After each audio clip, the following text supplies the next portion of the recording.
Hey guys, जैसे कि आज मेरी छोटी बहन का था बर्थडे, उसको बहुत सारी ब्लेसिंग्स दे देना गाइस, ठीक है। तो यहाँ मैंने चिकन स्टू बनाया था विद चिकन कोरमा बनाया था मैंने। यहाँ पर हर बार बिरयानी का इंतज़ाम रहता है, तो इस बार हमने बिरयानी से कुछ हटकर बनाया था। ये मैंने बनाया था पुलाव। इसको दोनों में से एक चीज़ पसंद है, मुझे कमेंट में ज़रूर बताना।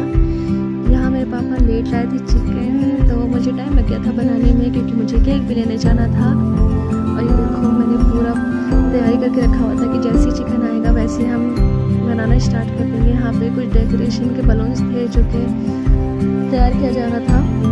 देन ये था केक, मैं मार्केट से केक ले आई थी। देख सकते हो डेकोरेशन कुछ खास नहीं थी, फिर भी मैंने उसके लिए थोड़ा बहुत तो किया ही यार, छोटी बहन के लिए। तो केक कैसा लगा सबको, वीडियो अच्छी लगी तो लाइक कमेंट सब्सक्राइब करना। थैंक्स फॉर वॉचिंग गाइस, और इसको बहुत सारी ब्लेसिंग दे देना। Watching guys, bye bye, happy birthday.